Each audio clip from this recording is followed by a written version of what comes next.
Jaya Gaura Nitai Jaya Gaura Nitai Jaya Gaura Nitai Jaya Gaura Nitai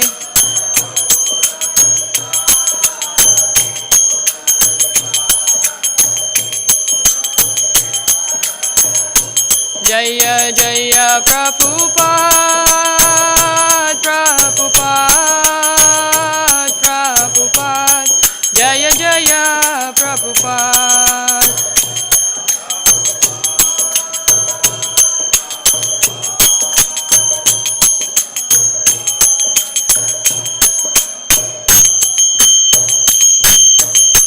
Srila Prabhupada ki Shri Grantaraj Srimad Bhāgavatam ki Go Primanande, Hari Bo. Om Namo Bhagavate Vasudevaya. Om Namo Bhagavate Vasudevaya. Om Namo Bhagavate Vasudevaya.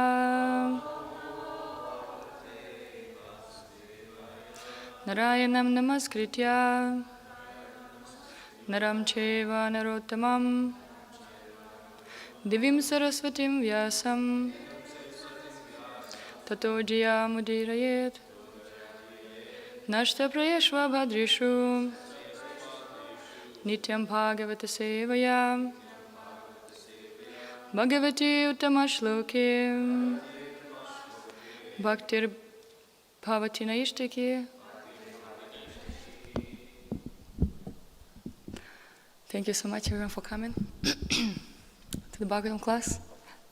Haven't done it for more than a year, so and yeah, the fear, people afraid of death, but actually, biggest fear it's fear of public speaking, even more than death. Sometimes people I better die than speak public. Yeah, in front of everyone. So we're going to read today from Srimad Bhāgavatam, 3rd canto, chapter 18, texts number 14 and 15. I'm going to read 14 by myself and then 15 we can chant responsibly. Srijan ama srita shvasan manyu prachalitendriyam asadyatara sadaityo gadayanya hanadharim. Translation. Hissing indignantly, all his senses shaken by wrath, the demon quickly sprang upon the Lord and dealt him a blow with his powerful mace. And we can just call and respond. Next verse. Bhagavamstu gadavegam Bhagavamstu gadavegam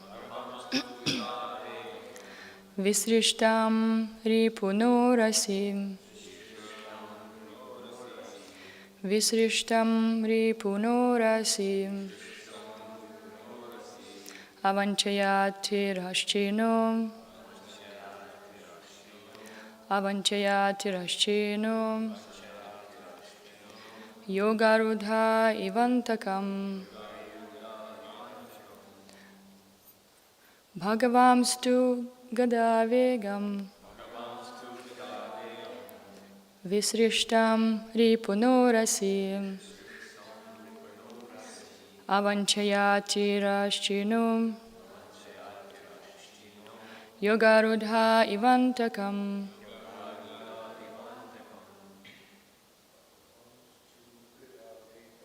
Bhagavamstu gadavegam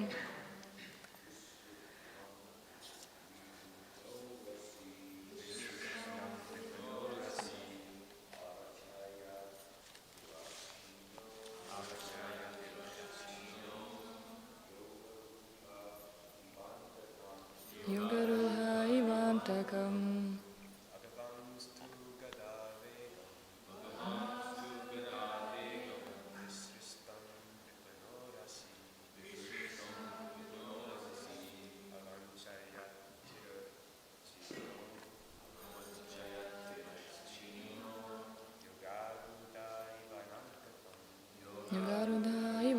Vantakam.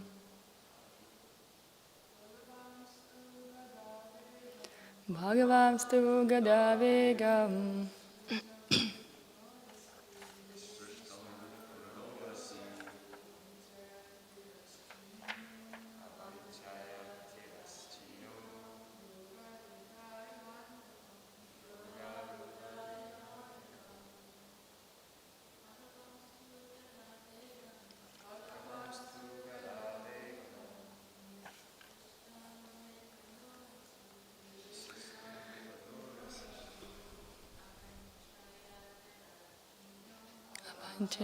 Tirashchino Yogarudhai Vantakam Bhagavamstu Gadavegam Srishtam Ripunorasi Avanchaya Tirashchino Yogarudhai. Word for word meaning. Bhagavan, the Lord. 2. However. Gadavigam, the blow of the mace. Visrishtam, thrown. Ripuna, by the enemy. Urasi, at his breast. Avanchayat, dodged. Tirashchinaha, aside.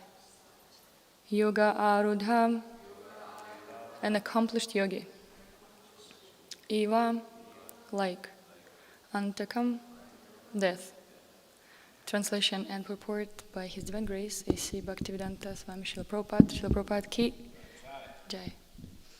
The Lord, however, by moving slightly aside, dodged the valiant mace blow aimed at his breast by the enemy, just as an accomplished yogi would elude death. I can say, can you all repeat? The Lord, however, by moving slightly aside, dodged the valiant mace blow aimed at his breast by the enemy, just as an accomplished yogi would elude death. Purport. The example is given herein that the perfect yogi can overcome a death blow although it is offered by the laws of nature. It is useless for a demon to beat the transcendental body of the Lord with a powerful mace, for no one can surpass his prowess. Those who are advanced transcendentalists are freed from the laws of nature, and even a death blow cannot act on them.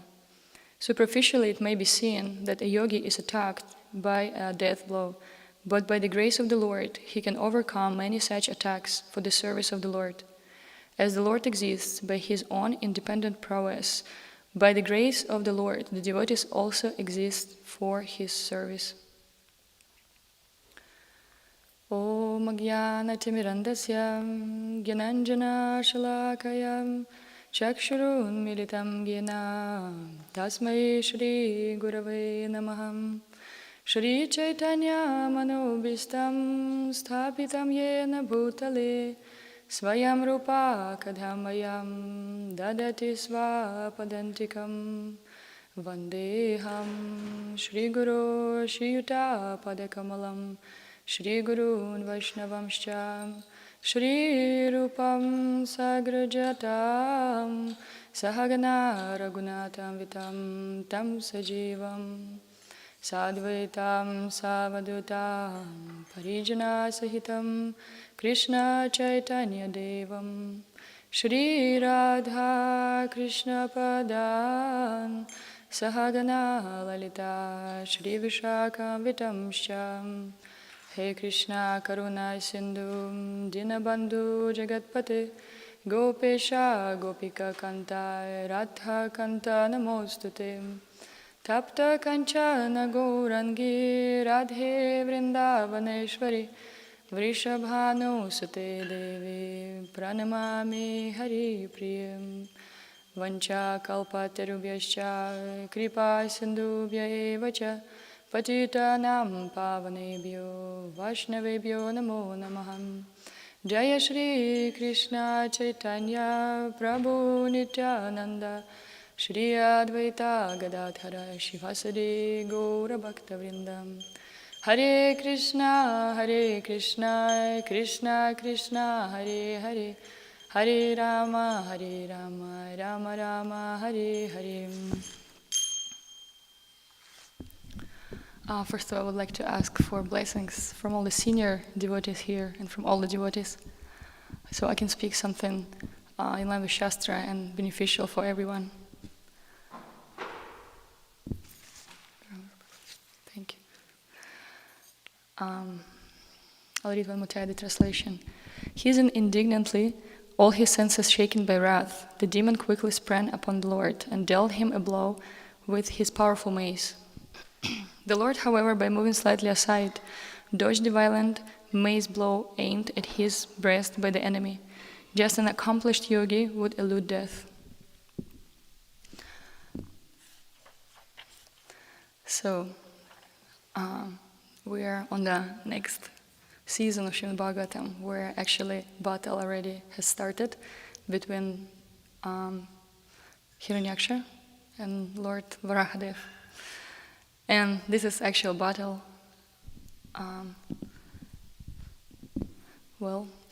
And when I read this particular verse 15, that he just moved slightly aside, it reminded me one thing.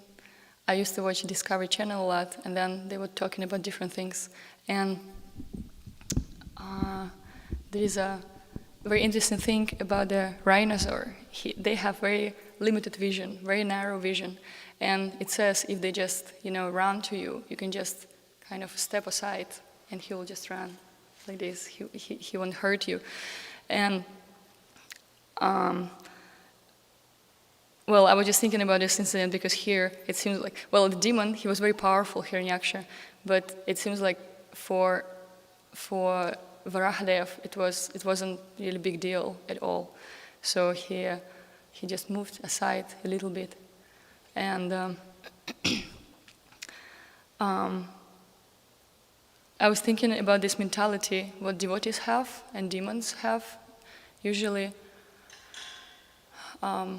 demons have very narrow vision of everything what's going on, and they really want things to be their way, and if it's not their way,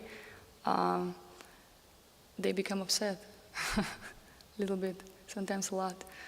And compared to devotees are always surrendered to the Lord, and they kind of accept wherever comes to their life.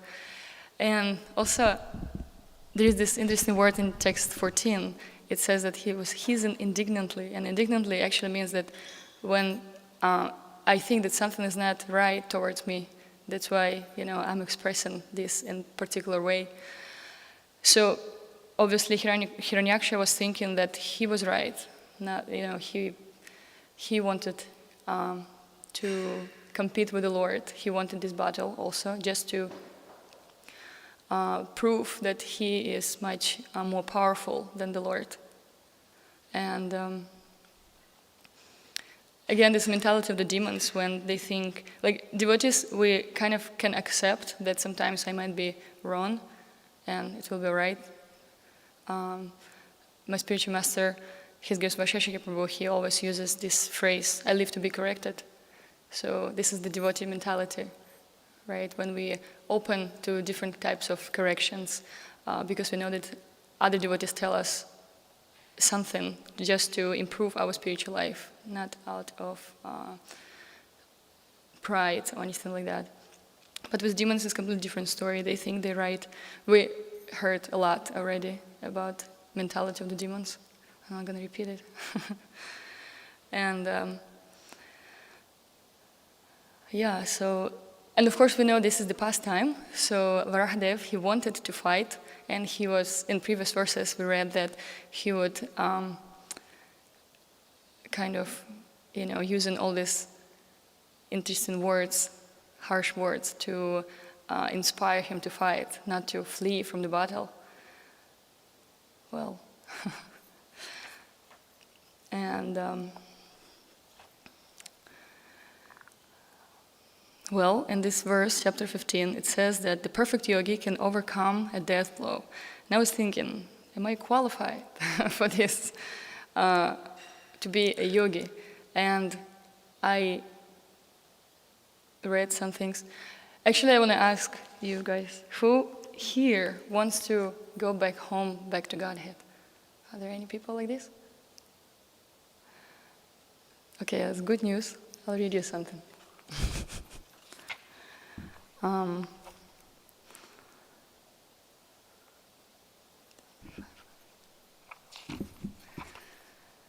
So, there is one nice verse. It's from the pastimes of Kapila Muni, when he was instructing his mother. And he gives this nice description of yogis, who are these yogis are.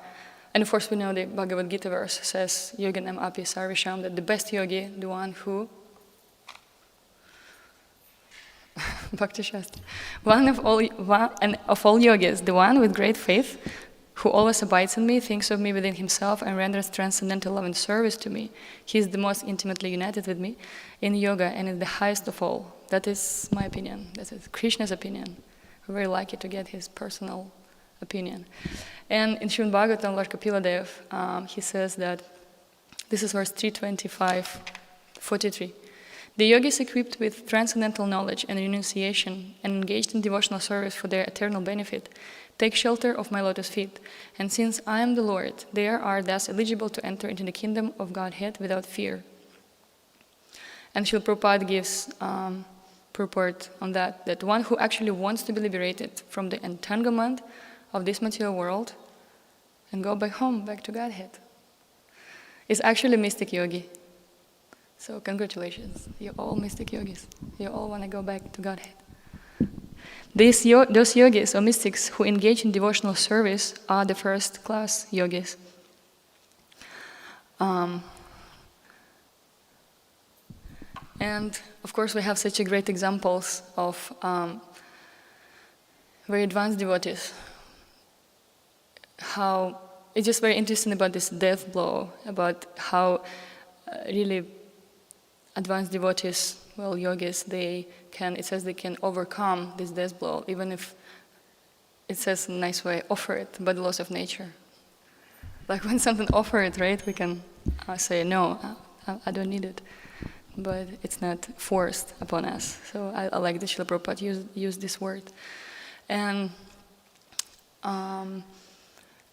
the best example, of course, is Srila Prabhupada, how we know that when he came here, he had 2 heart attacks on a Jaladuta. And it was very interesting when he had this heart attack, of course, his desire was only to spread Krishna consciousness, only to do service for Krishna. And then he saw a dream, and he saw a dream where Krishna took he was riding, I don't know how to, the ship. And that basically the message was that you just have to do your service. I'll take care of anything else, whatever you need, whatever is happening to you. This is not like your problem. Like that. And it was 2 heart attacks, and Srila Prabhupada survived, and we know this story, very fortunate for us.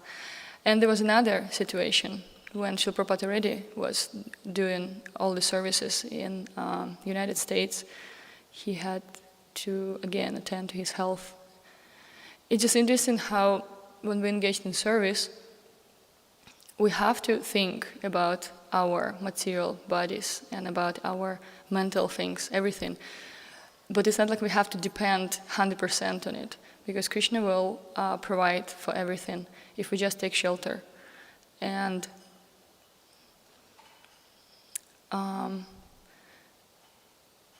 like in this verse 15, Srila Prabhupada also says that the Lord is very powerful and no one can overcome his prowess. So sometimes it can be very subtle mentality, maybe with our desires or with our, what we want, and we kind of go against the Lord.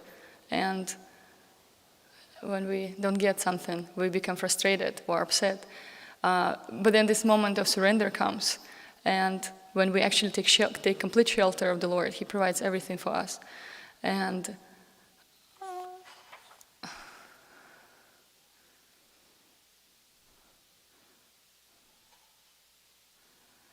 that instead of fighting, we have to just take shelter of the Lord. And we have a whole literatures about how to take shelter of the Lord, how not to go against what Krishna wants, but just dovetail it with us. And in this way we will be protected, completely protected from everything. We see that even death, right? She's like paying obeisances to the Lord. And if Krishna doesn't want, if Krishna wants you to serve, and He will provide everything. I heard this thing from Patri Prabhu, very interesting.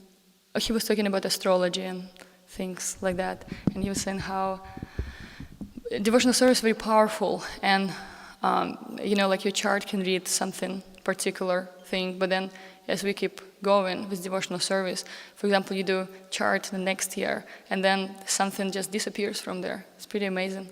I had a situation like this, and sometimes it seems like Krishna is testing us, because sometimes they can be very disturbing things, and when we get too attached to this, right, attached instead of service, we become attached to this material side, right? We want to change something, whatever.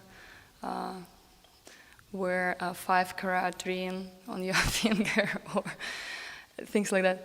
And from Patri Prabhu, I heard that His Holiness Jayapadaka Swami, someone was doing his chart, and he said that he doesn't really have chart like that anymore, meaning he was supposed to, not be here and not to preach long time ago, but because he's engaged in service, Krishna just, Krishna is all powerful, and He can do anything just to keep His devotees to preach and to serve, especially to preach, of course. And I'm sure you also guys have some examples how maybe it was difficult sometimes to do your service, but then just taking this complete shelter of Krishna, He just helps, Some devotees tell you, oh yeah, this guy is a doctor, go to him, and everything will be all right. So help comes unexpectedly from different sides. And of course, we know this verse, Devi Shiguna Mayi, that material nature is very powerful. We cannot overcome it by ourselves, no matter how we try to do things. No matter how we try to protect our body, our mind, anything, we still have to, the main thing is supposed to be we take shelter of Krishna. Of course, it doesn't mean we have to neglect our bodies, and we just have to do everything that depends on us and give the rest to Krishna. It actually says that even when we're taking pills, if I think there is a prayer to Lord Vasudeva or something like this, so we have to pray so He can empower the pills to help us. And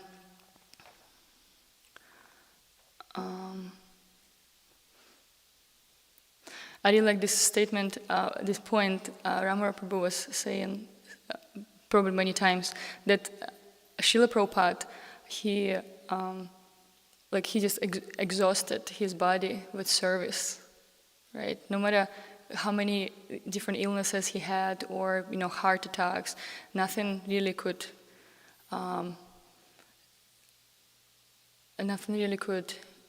stop him from doing his service, and only this,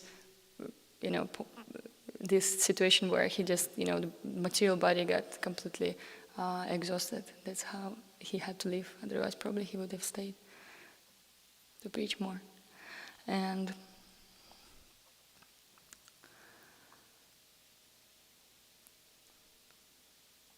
there are a couple more verses. Sorry, I forget English when I'm nervous.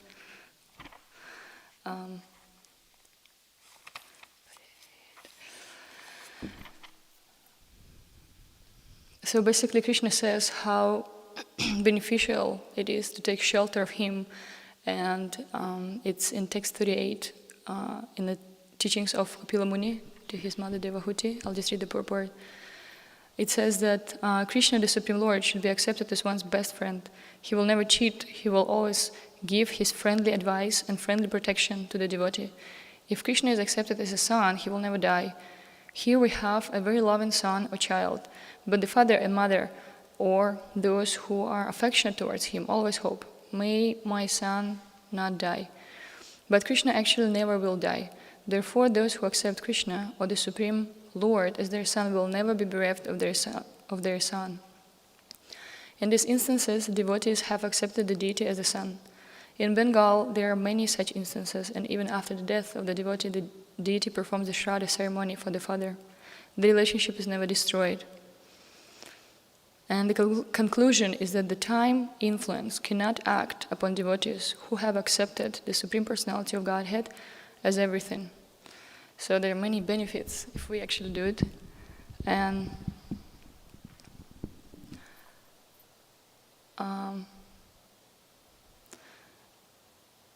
besides that Krishna will, provide for everything, it also gives us very when we just surrender and take shelter of the Lord, it gives us really kind of mental break, I would say. We don't have to worry about anything. And we just, what Hansarupa Prabhu said in the morning about this verse in Shikshastakam, that we just have to sincerely say, Krishna, I'm yours, sincerely. This is the main point. And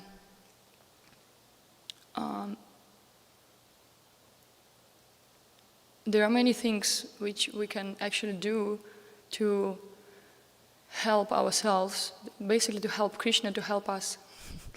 I was attending once this seminar by His Grace Mahatma Prabhu on japa and whole name and about mental health and all these things. And the devotees were asking different questions. And one question was, will it be enough for me just to chant? If I feel, just agitated or something, will it be enough to chant as many rounds as I can?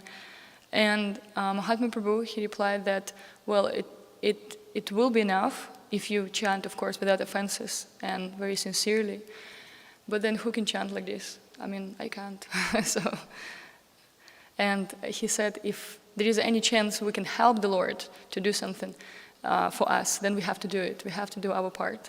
If there is some mental agitation, we just, have to change our attention. Where attention goes, energy flows. Or if it's, big case, we have to really attend to even medical specialists who can help us. There is a story one of my mentors told me the other day, how, you all know this story, how there was a flood and, this person, he was really, really into, God, and he was very faithful to God, and he was praying, God, please save me. And then, people came to evacuate him, to help him to be safe. And then he said, oh, no, that's all right. God will help me. You don't have to worry. And they're like, all right. And then the boat came. And he said, oh, no, don't worry. God will help me. And then the helicopter came. And he still didn't agree to go. He said, I trust God and he will help me. And, he goes to the heaven or wherever he goes to see God. And he's like, why didn't you help me? And he said, what do you mean? I send you so many different things. You just ignored everything, all my signs to you. So we have to be very,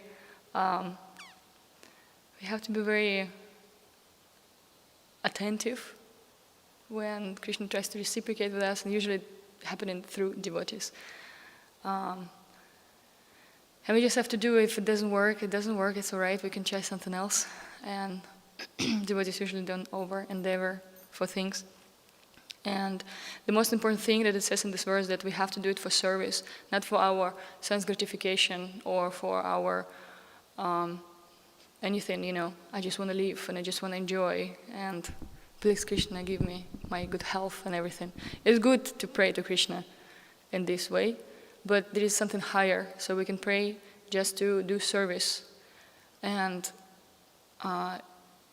it's hard to do service. It requires more austerities to do service if something wrong with the body, with the mind, with anything. So we have to really attend to this part too. And, I wanted to read something else. Something very nice.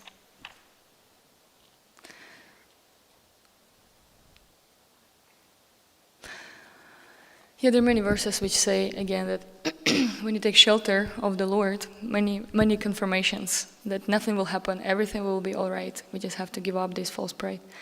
Also, teachings of Kapila Dev, that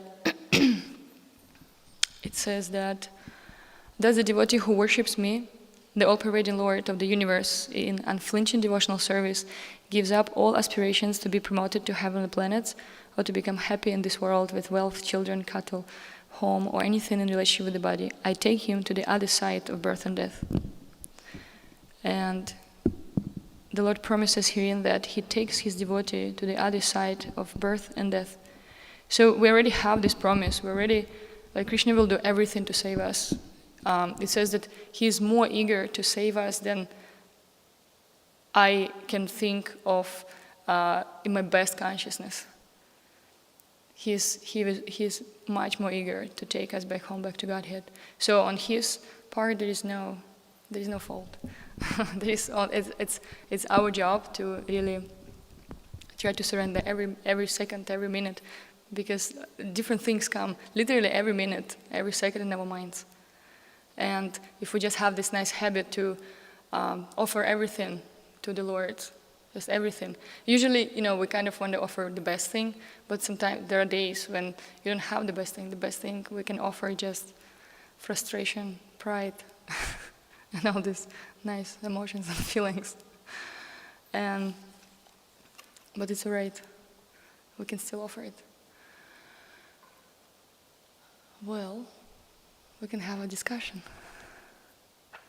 If you have any thoughts, corrections, and realizations, that would be nice.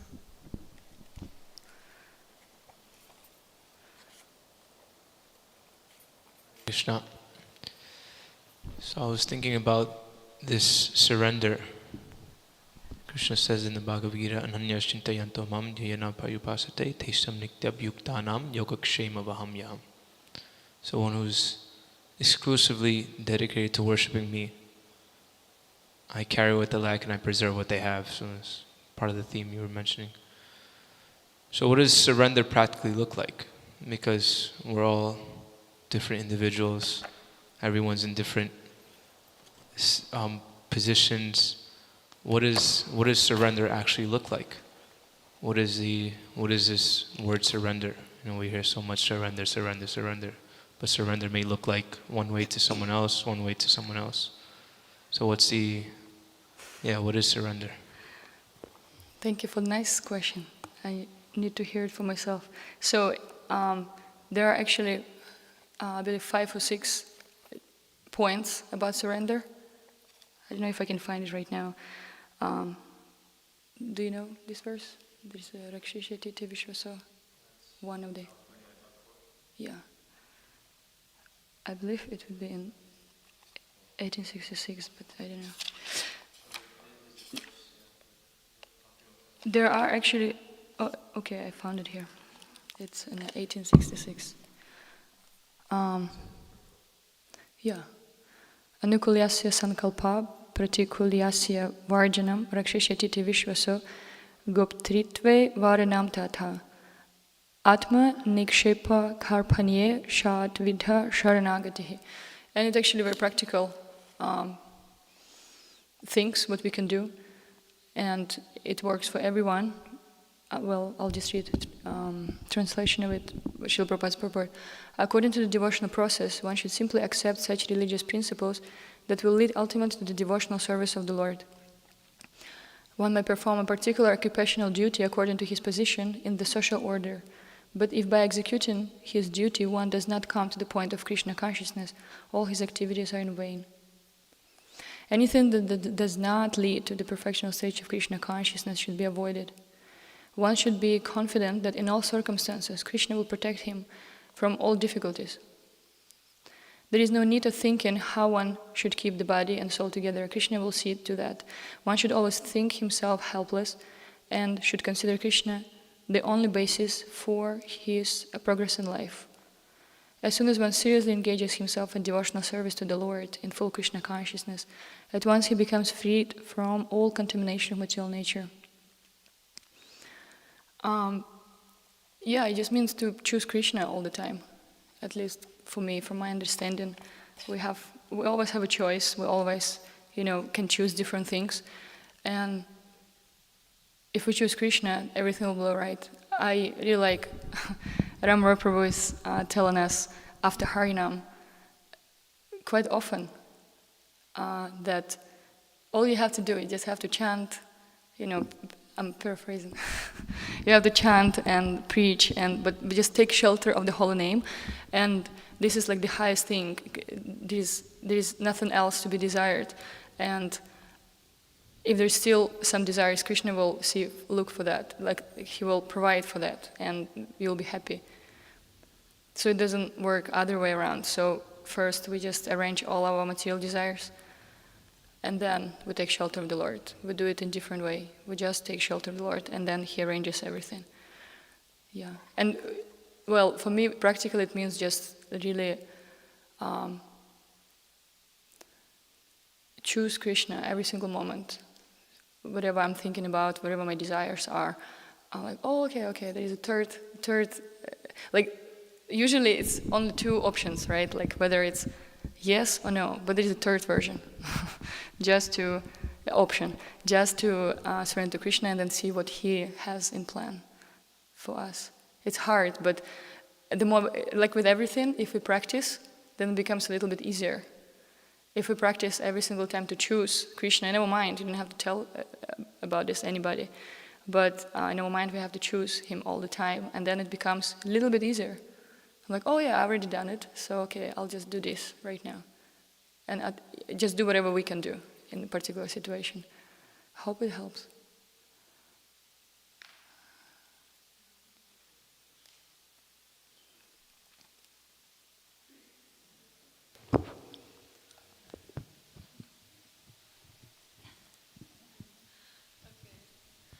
Hi Krishna, thank you for the sweet class.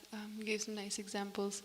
I was also just wondering, I was trying to look it up, but I'm pretty sure it's in the Bhagavad Gita. I was thinking it was in the introduction, but maybe it's somewhere else, where Prabhupada is talking about, he kind of categorizes jnanis as the impersonalists, yogis as the meditators, and then he says something else as bhaktas as the devotees. So I'm curious, because this verse that we were reading was really focused on, it seems like Krishna is speaking how this type of yogi is the best devotee. So it kind of keeps them lumped together. But in Prabhupada, he often, it seems like they're kind of separate. So I was just wondering if you could say something. You want to answer, Amrita?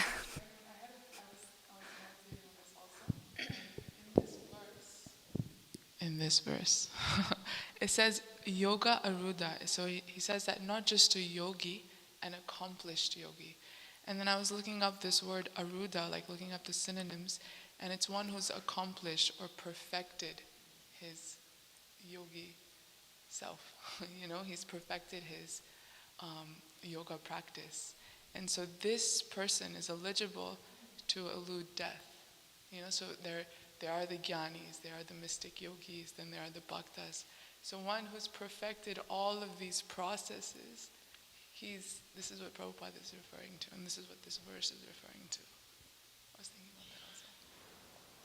Well, and it says also, I don't remember the verse particularly, but it says whoever comes to Bhakti Yoga, it's actually a very high platform already, and it means that you already done all these processes, somewhere maybe in a past lives or something like that. Right. And Bhakti is so we don't need, it's not, we don't need to go, in purpose, start from the lowest, then go up. If you're already chanting, and if you already have association of devotees and doing Bhakti Yoga, it means you already done it. You don't have to worry about it. Is that your question? Yeah. Not the working answer.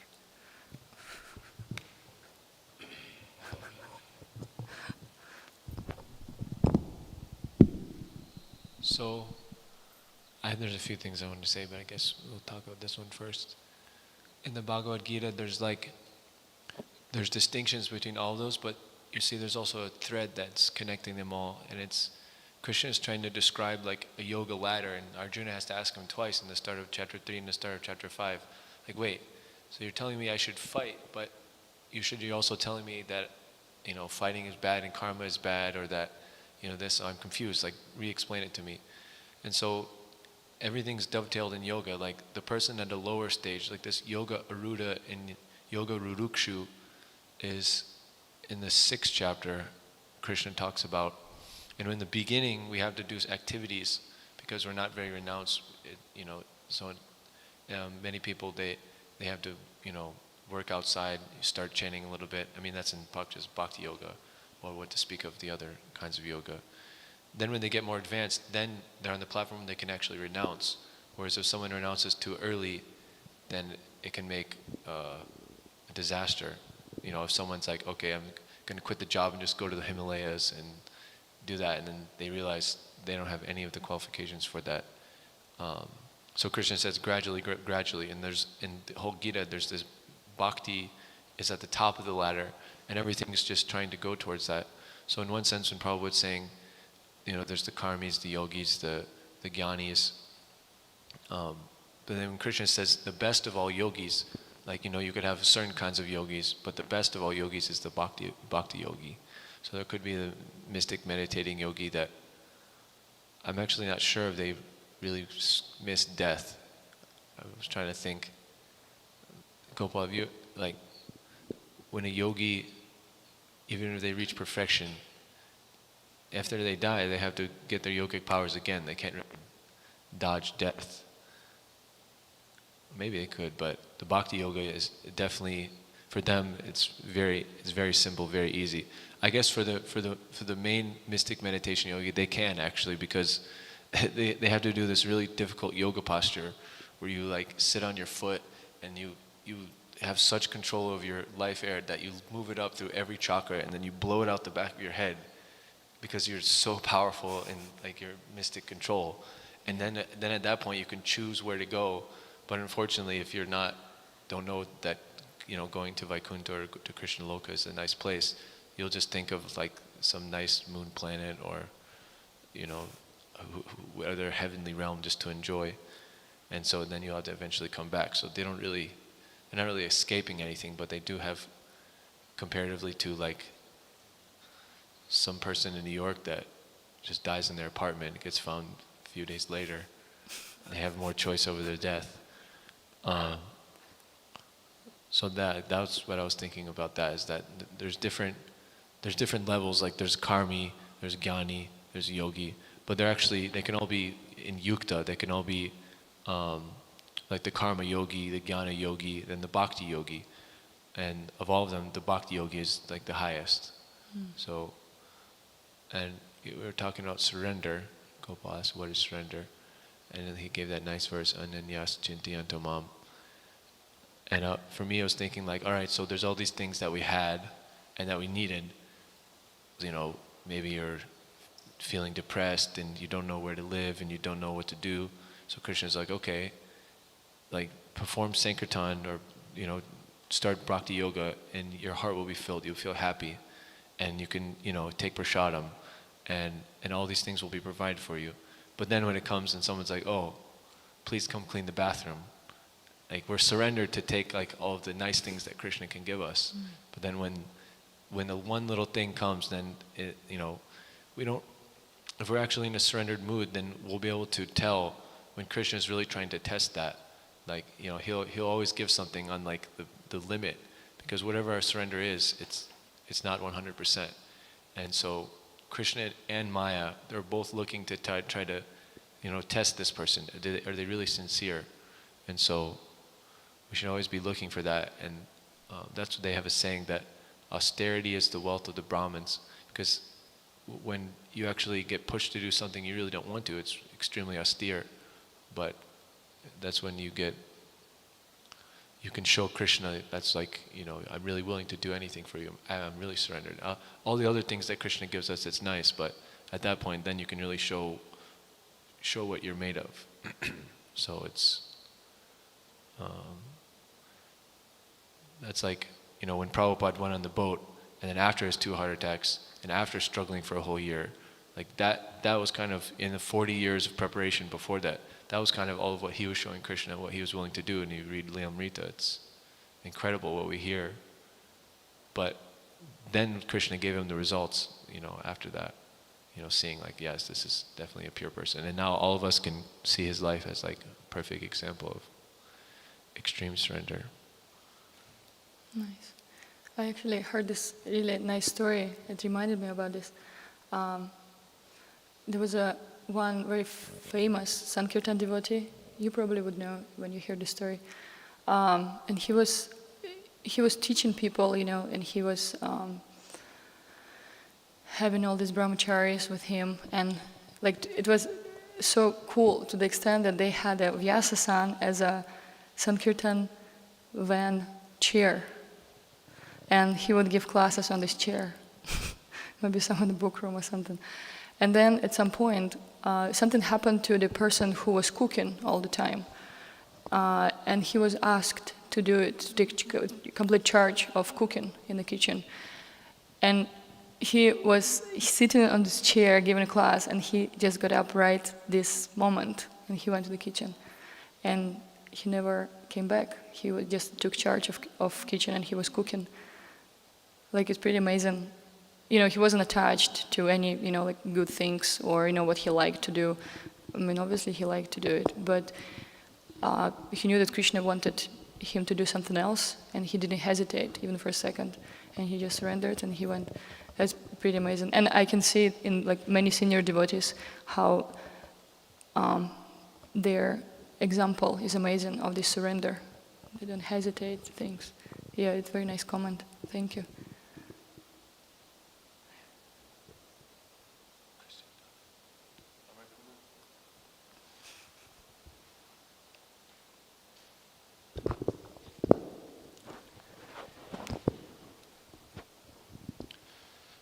Hare Krishna Mataji.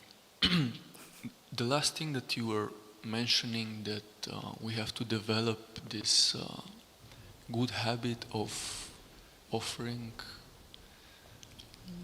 ourselves, our things. So I wanted to ask you if you can give us some tips and tricks how to develop this habit. Give what? Sorry. Some tips and tricks. If you can give some advice how to develop this habit. Advice. Well, I guess, you know, sometimes we don't understand things until we suffer a lot. I guess in my case it's like this. when we just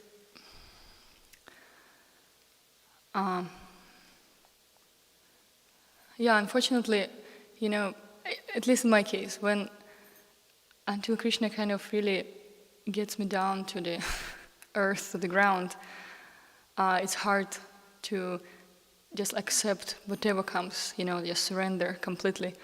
And it would be nice to do it before, honestly speaking. I personally take inspiration a lot from this very nice verse. This is from Lord Ram's Leela, where he tells about that I don't know, where is it? Let me try to find it. This verse about even if one once tells me, you know, that I'm surrendering unto you or something like that, I take complete charge of this person.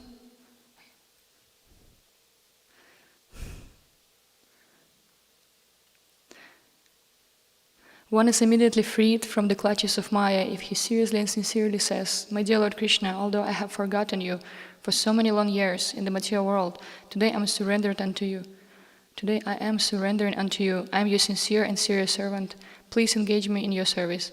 It is my vow that if one only once seriously surrenders unto me, saying, 'My dear Lord, from this day I am yours,' and prays for me to courage, I shall immediately award courage to this person, and he will always remain safe from that time on." It's from Chaitanya Charitamrita. I personally take inspiration from all these verses when, when there is intense moments. Usually when we just live our life without intense moments, we think sometimes, oh, there is no need to surrender. I mean, we just don't think about it. I'm like, yeah, I'm surrendered. I'm going on Sankirtan every day. Everything's so good. Everything is so nice. But then when something happens, really intense moment, I'm like, oh yeah, I need to surrender. That's the mentality. And just choose Krishna, no matter what's going on. There is one nice practice, if you want to hear it. One of my mentors was telling me you could do. Literally just, offer the situation. You just say the situation in your hands and you offer it to the Lord's lotus feet. It's something what you can do like really kind of on a body level even, right? Because sometimes the mind's like, oh yeah, I just surrendered, but then again all these things come in. But this is one thing what I do personally. And I'm sure you can ask anybody here and they will give you such nice advice how they do it, because everyone is doing it, I'm sure, in their own way. It's your own personal relationship with the Lord, and He's very pleased when you offer Him even, not this verse, fruit, leaf, water, anything. But also you can apply it on your inner world, what's going on inside you. Because it seems like, I remember once, His Holiness Sachinanda Maharaj, he was given this japa retreat, and he was saying how, yeah, we can be so surrendered. I'm giving everything to you, I'm giving everything. And then Krishna is extending, and he says, okay, what about that box behind your back? What about this box? And then you're like, oh, no, take everything, but the box I'll keep for now. And then he's like, well, okay, I just need that box, And he will, do the situations for you. So until we learn, so we just have to choose. I guess that helps. 9 o'clock. So. Sharira Vijayam. Granthara Srimad Bhāgavatam ki jai. Srila Prabhupada ki jai.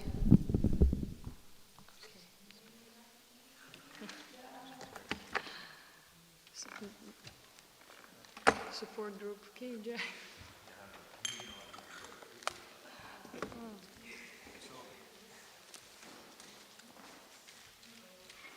If I could ask a quick question about japa then on these japa retreats that we've met these people who... Yeah, japa retreats are cool. Yeah, because I do wonder about that. Sometimes the mind is really clear in japa, and it's really like pleasurable to do it. But sometimes the mind is absolutely not, or it will just suddenly become extremely confused, and you're not even sure like what your motivation is for the japa, what attitude you should approach it with. Yeah. How to handle those moments. Just, do things. Let's just turn camera off. Thank you.